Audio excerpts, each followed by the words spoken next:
ఇప్పుడు ఈ రోజు జరిగినటువంటి కూటమి ప్రభుత్వం ఏర్పాటు చేసిన ఏదైతే విజయోత్సవ సభ సూపర్ 6 సూపర్ హిట్ దీని మీద ఒక సభ అయితే జరిగింది అనంతపురంలో. ఆ సభ ఎలా జరిగింది, అది హిట్టా ఫ్లాపా, ఆ సభలో ఏం మాట్లాడారు ఏంటి, ఇవన్నీ నేను ఇప్పుడే మాట్లాడదలుచుకోవాలా. ఎందుకంటే దాని గురించి సెపరేట్ వీడియో చేస్తా. అనంతపురంలో జరిగిన విజయోత్సవ సభ ఏదో సినిమా పక్ష సక్సెస్ మీట్ లాగా, దాని గురించి ఇప్పుడు ఏం మాట్లాడదలుచుకోవాలా, నేను తర్వాత మాట్లాడతాను. అది హిట్టా ఫ్లాపా అని. ఫస్ట్ అయితే కనుక నేను మాట్లాడబోయేది రెండే రెండు పథకాల గురించి. ఏంటి, ఒకటి ప్రతి మహిళకి 1500, రెండోది యువతకి 20 లక్షల ఉద్యోగాలు రానంతకాలం నిరుద్యోగ వృద్ధి ప్రతి యువతకి, అంటే ప్రతి యువకుడికి కానీ ఎవరు కానీ ప్రతి ఒక్కరికి 3000 నిరుద్యోగ వృద్ధి. ఈ రెండు పథకాలు ఎత్తేసారా, ఈ రెండు పథకాలు తీసేశారా, నాకు డౌట్ వచ్చింది నిజంగా. ఒకసారి ఏంటి అనేది వివరంగా మాట్లాడబోతాం. ఫస్ట్ ప్లీజ్ లైక్ చేయండి. లైక్ చేస్తే వాస్తవాలు ఏంటి అనేది ప్రజలు తెలుస్తుంది. కాబట్టి లైక్ చేయడం మీ బాధ్యత అని అందుకే అంటాను నేను. కాబట్టి లైక్ చేస్తే నాకు మోటివేషన్ ఉంటుంది, ఈ ఇన్ఫర్మేషన్ ఎక్కువ మందికి షేర్ అవుతుంది, అంతకుమించేవిలా. కాబట్టి అంతేకాదు, కొత్తగా మన ఛానల్ ఇస్తే పక్కాగా సబ్స్క్రైబ్ చేయండి. మీ అమూల్యమైన అభిప్రాయాన్ని కామెంట్ రూపంలో తెలియజేయండి. ఈ రెండు పథకాలు ఎత్తేసారా అని నా అనుమానం. కాబట్టి ఆ అనుమానాన్ని ఎందుకన్నానో, ఎందుకు వచ్చిందో ఏంటో మొత్తం చెప్తా. ఈ డౌట్ ఎందుకు వచ్చింది అనేది.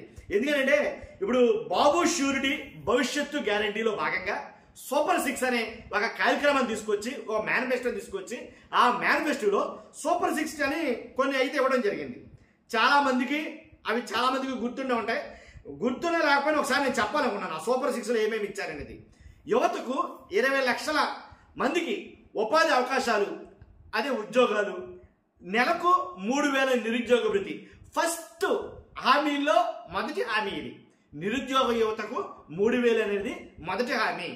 తర్వాత ఇంకోటి ఏంటి చెప్పాను నేను, ప్రతి మహిళకి నెలకి 1500 రూపాయలు. ఇది 5వ హామీ కింద కూటమి మేనిఫెస్టో ప్రింట్ చేసిన ప్రింట్లో ఇది 5వ హామీ.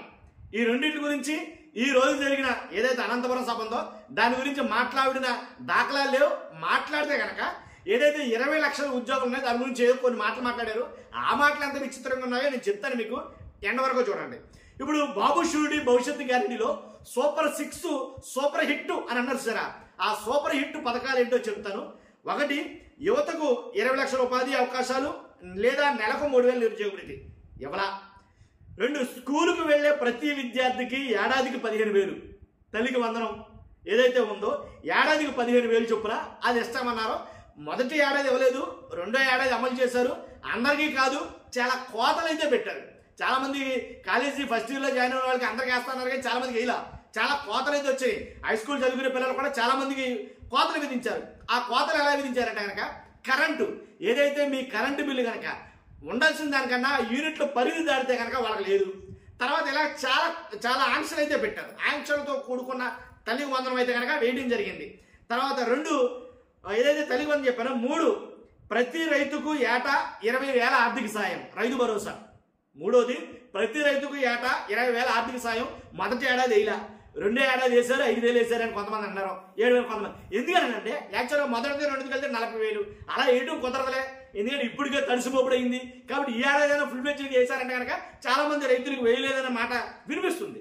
తర్వాత 4వది, ప్రతి ఇంటికి ఉచితంగా ఏడాదికి 3 గ్యాస్ సిలిండర్లు. అందరికీ కాదు, కొందరికి ఇది కూడాను. కాబట్టి లబ్ధిదారులు చాలా తక్కువ మంది ఉన్నారు.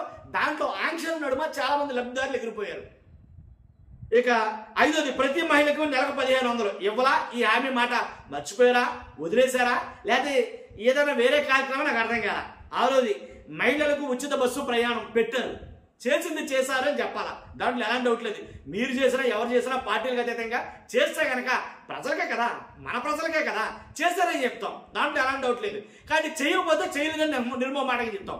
చేసింది చేశారు అని చెప్పినప్పుడు సంతోషించిన మీరు, చేయలేదని చెప్పినప్పుడు కూడా ఓ చేయలేదు కదా అని అనుకోవాలా. అంతేగాని చేయలేదు అని అంటే కానీ ఒక రకంగా, చేశారని ఒక రకంగా రిసీవ్ చేసుకోవడం కరెక్ట్ కాదు. కొంతమంది సబ్స్క్రైబర్లు ఉద్దేశించి మాట్లాడుతున్నారు. కాబట్టి ఈ 6 హామీలనే సూపర్ 6 అన్నారో దాన్ని సూపర్ హిట్ చేసాం అని అయితే కనుక ఒక విజయోత్సవ సభ అయితే నిర్వహించారు. ఒక్క మాట చెప్తాను నేను సింపుల్గా. ఒక ఎగ్జామ్ రాసే స్టూడెంట్కి 6 సబ్జెక్టులు ఉంటే 6 సబ్జెక్టులు రాస్తే కనుక 6 సబ్జెక్టులో 1, 2 ఫెయిల్ అయిపోతే మిగిలిన సబ్జెక్టులు పాస్ అయితే అతను పండగ చేసుకోవచ్చా, అతను విజయోత్సవ సభ చేసుకోవచ్చా, అతను సక్సెస్ మీట్ పెట్టుకోవచ్చా? లేదుగా. అవి కంప్లీట్ అవ్వాలి. 2 కూడా ఇక్కడ కూడా అంతే అంటాను నేను. ఉదాహరణ కూడా ఇదే అంటాను. ఇప్పుడు సూపర్ 6 అని మీరు ఏదైతే అన్నారో, సూపర్ హిట్ అనేది ఏదైతే అన్నారో వాటిలో ఇంకా 2 అమలు చేయలేదుగా. మరి అప్పుడే విజయోత్సవ సభ ఏంటి అంటే నాకు తెలియకూడదు. అప్పుడే విజయోత్సవ సభ ఏంటో నాకు అర్థం కాదు. మరి ఈ రెండింటి మాట మర్చిపోయారా, వదిలేశారా, లేదా ఎగ్గొట్టేస్తారా ఒక్కసారి? ఎందుకంటే నా అనుమానం దీని అంటే మీరు అక్కడ మాట్లాడలేదనో, అనంతపురం సభలో దీని గురించి ప్రస్తావించలేదనో అని చెప్పట్లేదనో. ప్రస్తావించలేరు, ఎందుకంటే చేయని చెప్పుకోవడానికి కాదు కదా సభది, చేసినే చెప్పుకోవడానికి తప్పే లేదు. తర్వాత అగ్నికి ఆజ్యం పోసినట్లు ఈరోజు చాలా ప్రకటనలు అయితే ఇచ్చారు. టీవీల్లో ఇట్లు బోల్డ్ ప్రకటనలు ఇచ్చారు, పత్రికా ప్రకటనలు కూడా ఇచ్చారు. మరి అది ప్రభుత్వమే ఇచ్చిందా, లేకపోతే పార్టీ ఇచ్చిందా, లేకపోతే వేరే వాళ్ళు ఎవరైనా ఇచ్చారా అనేది ఆ పెరుమాళ్ళకి ఎరుక. నాకు తెలియదు ఆ విషయం గురించి. కానీ చూడాలి రానున్న రోజుల్లో ఎవరు ఖజానా నుంచి ఆ పత్రికా ప్రకటనలు ఇచ్చారనేది. భారీ ఎత్తు ప్రకటనలు ఆంధ్రజ్యోతిలో అయితే కనుక ప్రకటన నేను ఇక్కడ ప్లే చేస్తాను, మీకేం డౌట్ అవసరం. ఇక్కడ నేను ప్లే చేస్తాను.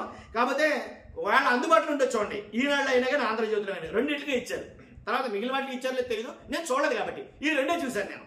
కాబట్టి ఈనాడులో చూస్తే కనుక సూపర్ 6 సూపర్ హిట్ అని పవన్ కళ్యాణ్ గారు, చంద్రబాబు నాయుడు గారు, లోకేష్ గారు ముగ్గురు ఫోటో ఉంది.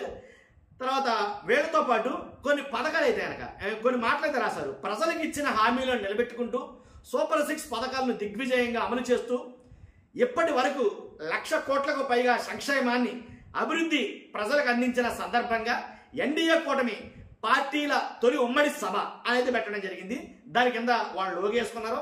లోగో వేసిన తర్వాత ఇక్కడ ఉంది అసలు విషయం. ఇక్కడ రాసుకుంటూ వచ్చారు ఒక్కో పథకం గురించి. ప్రతి రైతుకు ఏడాదికి 20,000 ఆర్థిక సాయం ఓ పథకం రాశారుగా. తర్వాత ఇంట్లో ఎంతమంది చదువుతుంటే అంతమందికి ఏడాదికి 15,000 రాశారుగా. ఏడాదికి 3 ఉచిత వంట గ్యాస్ సిలిండర్లు రాశారుగా. రాష్ట్ర వ్యాప్తంగా 204 క్యాంటీన్లలో 5 రూపాయలకే టిఫిన్ అండ్ భోజనం. ఇది సూపర్ 6 కాదు, వేసుకున్నారు. నెల 4,000 నుంచి 15,000 వరకు పింఛను. ఇది సూపర్ 6లో ఉందా లేదనుకుంటున్నా తెలిసి. తర్వాత ప్రతి మహిళకు ఆర్టీసీ బస్సులో ఉచిత ప్రయాణం. ఇక్కడికైనా ఇంకోటి ఉంది. యువతకు 8 లక్షల ఉద్యోగాలకు ఒప్పందాలు కలిగాయంట. ఒప్పందాలు 8 లక్షల ఉద్యోగాలు ఇచ్చారనుకున్నాడు పొరపాటు. ఒప్పందాలు కుదుర్చుకున్నారు. ఉద్యోగాలకు 8 లక్షల యువతకు 8 లక్షల ఉద్యోగాలు ఇచ్చేలా ఒప్పందాలు వచ్చాయి ఆంధ్రప్రదేశ్కి అని వాళ్ళు చెప్తున్నమాట. మెగా డిఎస్సీలో పోస్టులు డిఎస్సీ భర్తీ చేశారు. ఉన్నదనే చెప్పాలా.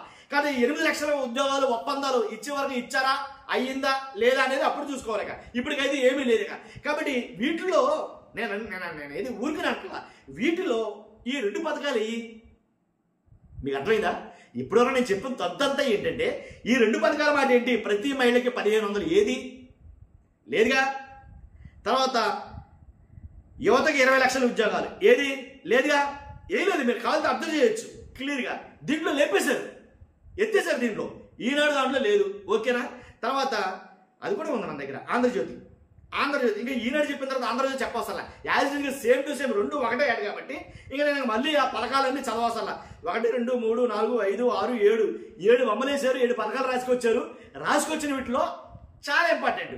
కూటమి పదవిలో ఉందంటే కనుక లేదా అధికారంలో ఉందంటే కనుక ఒక ఇంపార్టెంట్ అయిన పథకం ఏమైనా ఉందంటే కనుక ప్రతి మహిళకి 1,500 పథకం. ఇది చాలా ప్రభావం చూపింది మహిళల మీద.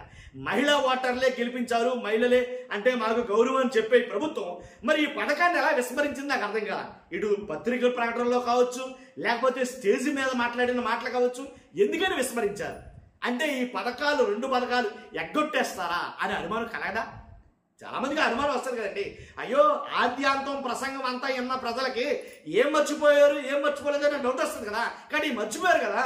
ఇప్పుడు 20 లక్షల ఉద్యోగాలు దీని గురించి మాట్లాడారండి. నిరుద్యోగ వృద్ధి గురించి మాట్లాడలేదు కానీ 20 లక్షల ఉద్యోగాల గురించి ఆల్రెడీ మనం కొన్ని ఏదైతే చెప్పాం కదా 8 లక్షల ఉద్యోగాల వరకు మనం ఒప్పందాలు చేసుకున్నాం. ఏంటి? MOUలు. అర్థమైనా మీకు? MOUలు చేయించుకున్నారు కదా ఒప్పందాలు. సో అవి వస్తాయి, అవి వస్తే ఉద్యోగాలు వస్తాయి అనే దాని మీద 8 లక్షల ఉద్యోగాలు వస్తాయి.